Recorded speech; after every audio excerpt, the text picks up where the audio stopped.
Can y'all hear me? Are we good? Sweet.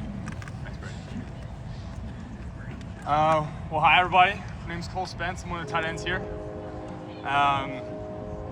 First of all, I just want to start by saying thank you all so much for just giving me the time to talk to you. I'm really excited to share my story, so just thank you for coming out to this event. It's really cool to see all these faces out here. So I grew up going to church, going to a Christian school. So with that, I learned a lot of the Christian stories about, like, if you'll have heard of them, Abraham and Moses and all these stories. And so I had all this head knowledge about it, but I wasn't really sure if I had the faith to believe that these stories were, like, actually real. And I kind of fully came to realize this around, like, my junior year of high school. Was like when I thought I was, like, becoming a man, and I had my own thought. So I was like, you know what? I was like, I can't see God, can't touch God. How am I supposed to believe that, like, he's actually real? Where's the evidence? And I didn't want to tell anyone this because I was also, like, a really good kid around my hometown. And I was known as, like, the good Christian kid. And I've got 3 older brothers, all full of faith. And I didn't want to be the odd one out, so I didn't want to tell anybody. And I eventually did tell just people really close to me and around me, which was, like, my parents and maybe a couple close friends. I was like, hey, I don't really know if I really believe this whole thing. And what they told me was like, hey, if you're looking for evidence, there's a whole bunch. You just got to go out there and look for it.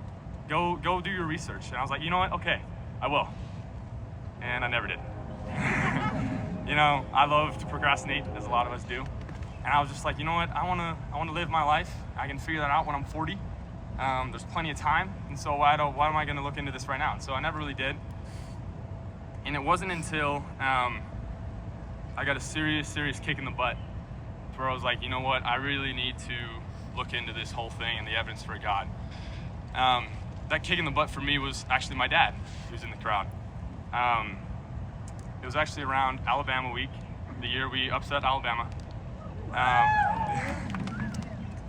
That whole week, I didn't watch a lick of tape. I was not prepared. I'm sorry. The reason was because my dad was in the hospital. He was having some pretty serious heart problems, and it scared me. His heart was racing all over the place all the time. He wasn't sleeping, and he was admitted into the hospital that week for heart surgery. And I remember just looking at him. And you gotta understand, a massive part of my identity was in being my dad's son. Like, I'm Cole Spence, I'm Randy Spence's son. This guy raised me. I want to be just like him. And when you look at someone like that who's a massive part of your identity, and he was like my rock. And when that starts to crumble, like I started to crumble. And I just looked at him, and he looked so weak, but he was trying to look like he was strong, and it wasn't working. And I was just like, I was shook. And so when I saw my dad, it looked like my dad was looking death in the face. And I realized, you know what, I need to look into this whole thing about the afterlife and all of that. And so I did. So where does that search lead me? Well, it leads me to the first Google search about creation, all of that, which is the Big Bang, the leading theory on that. So we all know what it is, but it's just like originating from a single hot, dense singularity around 13.8 billion years ago. That singularity expanded and created the universe that we have and know and love today. First thing that came to my mind about that was, where did that hot singularity come from? The first law of thermodynamics says that you can't create or destroy matter, you can only change it. So the fact that we had that first piece of matter in the first place was like, okay, that calls for something outside of space and outside of time, something that we can't see to create that, or a creator. There were a whole bunch of other things that led me to believe that there was a God, and most of those were originating around the idea that the universe is so finely tuned, and it had to be so precise and so perfect in order for life to exist. It's actually ridiculous. There are a lot of staggering numbers. I can only share with one with y'all for the sake of time, so it's going to be the exact strength of gravity. I made that slide, by the way. So the strength of gravity had to be finely tuned to about 1 in 10 to the 34. So it's all those zeros. So if it was just one number off in all of those, then if gravity was a little bit too strong, stars would never form. If it was a little too weak, stars would never form. And if stars never form, we never have life, we never have the universe. And again, there's so much more I want to talk about, and I would love to, if anyone wants to talk afterward, like the exact rate of the expansion, the force of the nucleus, the electromagnetic force, the development of the eyeball. Like, there's a lot of stuff. But for now, you're just gonna have to trust me on it. And what that led me to was, I was like, you know what? All right, if I'm looking at this from a logical point of view, I would say that matter doesn't come from nothing, and the universe is so finely tuned, there has to be a creator. There has to be a God. But which one? You know? There's so many. There's Islam, there's Buddhism. Pretty much for all of human history, humanity has come up with some form of God or some kind of explanation for why we were here and all that kind of stuff. So I was like, okay, which one do I pick?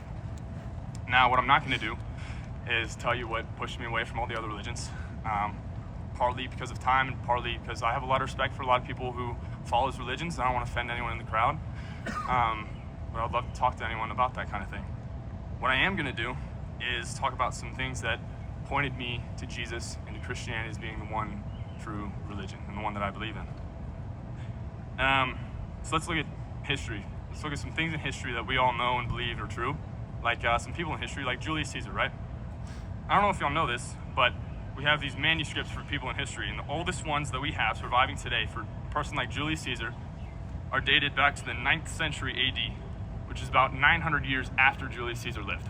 And we've only got 10 to 20 of those, and that's all we've got to say Julius Caesar is a guy who lived. Another guy, Alexander the Great, actually with him, we have 0 remaining eyewitness documents or testimonies. All we've got talking about Alexander the Great to tell us that he was a real person are from historians written 300 plus years later. But we all accept and agree that Julius Caesar and Alexander the Great were real people. So let's compare that to the Gospels, which are in the Bible. It's Matthew, Mark, Luke, and John. So what are these? They're 4 separate testimonies written in separate places at separate times, telling one story. There's a man named Jesus of Nazareth.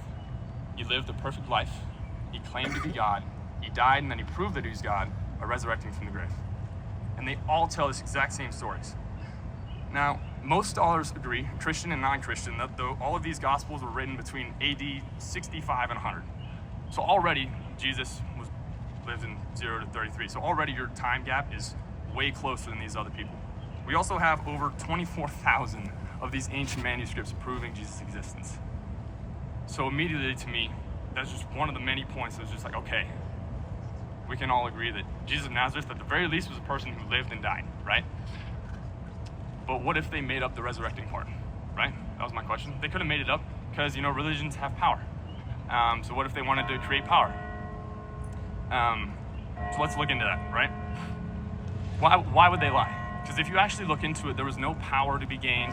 There was no money to be gained by all of these people. All of the early Christians were ostracized by the Jews and all their family members because then they had differing beliefs.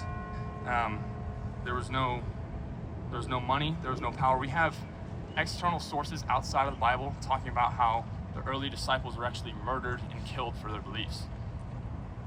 So if I'm making up this belief to try to get money and power, and I'm not getting it, and then I'm getting ostracized, and I'm getting bullied, and I'm getting stoned, and I'm getting murdered, but I'm still holding on to that lie? No, that doesn't make sense to me. What makes the most sense to me is that these people saw something. They saw a man live a perfect life, claim to be God, die, and then resurrect from the grave, and they said, you know what, I gotta tell everybody about it, and I don't care what happens to me. That's where I felt. I was like, from a logical point of view, this is the most likely thing that most likely happened, is these people saw something and they had to share about it.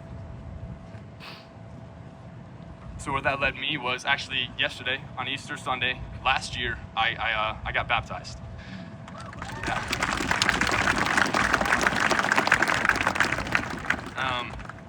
And guys, it's completely changed my life. I've fully committed my life to the Lord, and I'm on this journey of just fully diving into all these nerdy little topics like this stuff, but also diving in relationship with the Lord. And what he has given me is he's given me purpose, and he's given me a peace. What is my purpose? It's just to spread his words, to do stuff like this, to talk to people like you about Jesus. And then I also just have an inner peace of like, I know where my identity is. When things arise, I just have my peace and I have my identity. I know where I will be in a million years, and I'll be up there chilling out in heaven with all my friends and with Jesus. And it really, really has changed my life. So I just want to leave y'all with one thing, is that don't wait for your kick. Don't wait for your dad or a loved one to be in the hospital looking death in the face for you to look into this kind of stuff. Because I truly believe that if you look into this kind of stuff with a level head and no confirmation biases, we're just trying to disprove it and you just latch on to one point, you just look at it from a level point of view, you're going to come to the same conclusion I have. And there's a lot of sources that I would love to point you to, and I would love to talk about with y'all after. Thanks.